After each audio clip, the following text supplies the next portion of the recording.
Hello students, question number 27 from JEE Main 2021, 25 February, shift 2.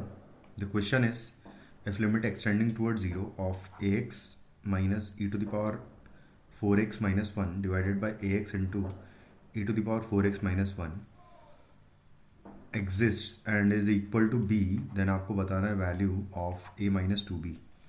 हम लोग इस क्वेश्चन को एक्सपेंशन से करेंगे, तो ई की पावर 4x का एक्सपेंशन यूज़ करूँगा मैं, जो कि होगा 1 प्लस 4x प्लस 4x का स्क्वायर एंड डिवाइडेड बाय आएगा 2 फैक्टोरियल प्लस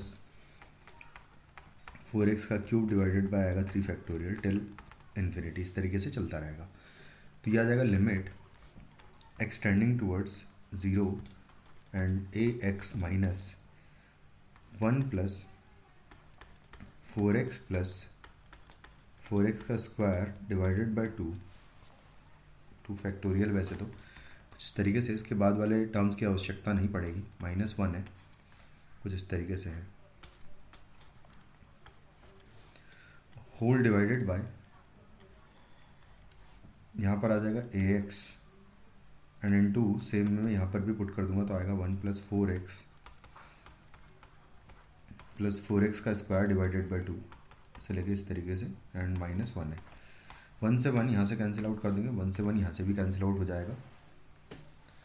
बाकी फिर मैं हर एक टर्म का कोफिशिएंट इकट्ठा कर दूंगा. तो x के कोफिशिएंट देखें तो a का a यहाँ से आएगा और -4 यहाँ से आएगा, माइनस जब अंदर मल्टीप्लाई होगा तब, तो a -4 टाइम्स आएगा x.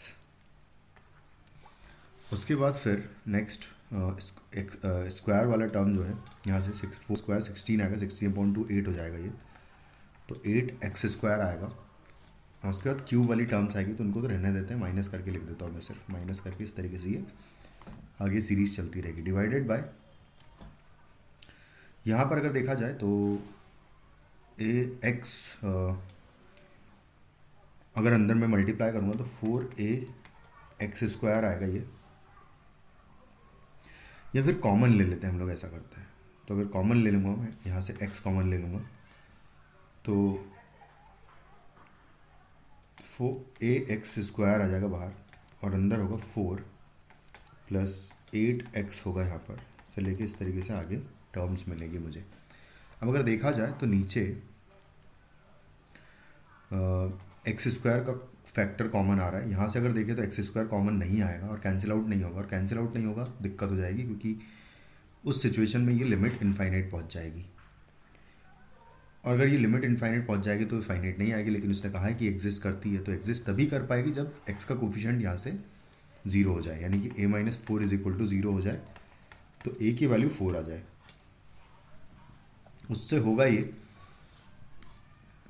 कि ऊपर से भी एक्स स्क्वायर का कोफिशिएंट कॉमन आ जाएगा फिर, और फिर कैंसिल आउट हो जाएगा ये इससे, और फिर लिमिट की वैल्यू कुछ फाइनाइट आ जाएगी.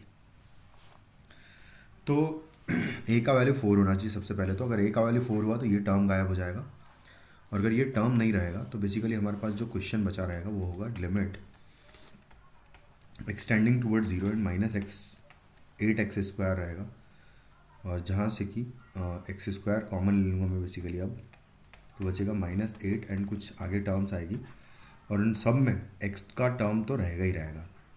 और यहाँ से भी देखें तो ये हो जाएगा ax square into 4 plus 8x है, तो कुछ इस तरीके से ही आएगा. बस अब यहाँ से एक्स स्क्वायर कैंसिल आउट कर देंगे, डायरेक्टली x = 0 पुट करेंगे, तो ये सारी टर्म 0 हो जाएगी, और इधर भी x वाली टर्म सारी 0 हो जाएगी, क्योंकि पावर्स आगे बढ़ने वाली है वैसे भी, तो x की पावर्स आगे बढ़ेगी ही बढ़ेगी. तो सारी टर्म 0 हो जाएगी, सिर्फ बचेगा ऊपर से -8 एंड नीचे से बचेगा a × 4, यानी 4a बचेगा. तो उस हिसाब से अगर देखें वैल्यूज़ अगर पुट कर दो तो इसको 2 टाइम्स कैंसिल आउट कर देंगे, फिर -2/a का वैल्यू भी 4 पुट कर दूंगा फिर मैं, तो ये -1/2 बेसिकली इसका वैल्यू आ जाएगा, लिमिट का वैल्यू. तो यानी कि a का वैल्यू तो ये हो गया एंड b का वैल्यू हो गया -1/2. तो a - 2b का वैल्यू जो है वो 4 - 2 इंटू -1/2 करेंगे अगर, तो ये 1 हो जाएगा प्लस का, तो 4 + 1 हो जाएगा 5. तो फाइनली हमारा आंसर इस क्वेश्चन का हो जाएगा 5. Thank you.